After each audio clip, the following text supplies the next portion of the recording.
মা, ও শরীরটা একটু খারাপ তো, আসতে একটু লেট হয়ে গেছে।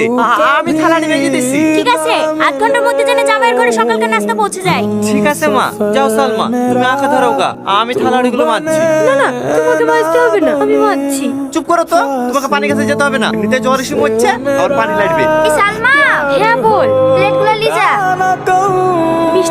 মিষ্টি তোর ভাই খায় না, খাইলি দেখা। আর জামাই একটা হাই রেটের টেন্ডার ধরেছে, সিকিউরিটি মানি হিসেবে 1 কোটি টাকা জমা করতে হবে। যে তুলতে পারলে 4-5 কোটি টাকা লাভ হবে। 50 লাখ টাকা মতো শর্ট পড়ছে, তুমি একটু ম্যানেজ করে দাও না মা। এত টাকা আমি কোথায় পাবো? আমাদের 12 বিঘি জমি নাই, ওই জমিগুলো বেচে দাও না মা। একবার টেন্ডারটা হাতে পেয়ে গেলে তো ওরকম জমি 100 বিঘি কিনা হবে। ঠিক আছে, তুমি কোনো চিন্তা করো না জামাই, আমি খরিদ্দার দেখছি। আরে আরে, কি করছো? মিষ্টিটা খেলে না? আমার মিষ্টি খেতে ভালো লাগে না। মিষ্টি আমার কারো অফিস নাই নাকি? দাও আমাকে দাও, আমার মিষ্টি খেতে খুব ভালো লাগে।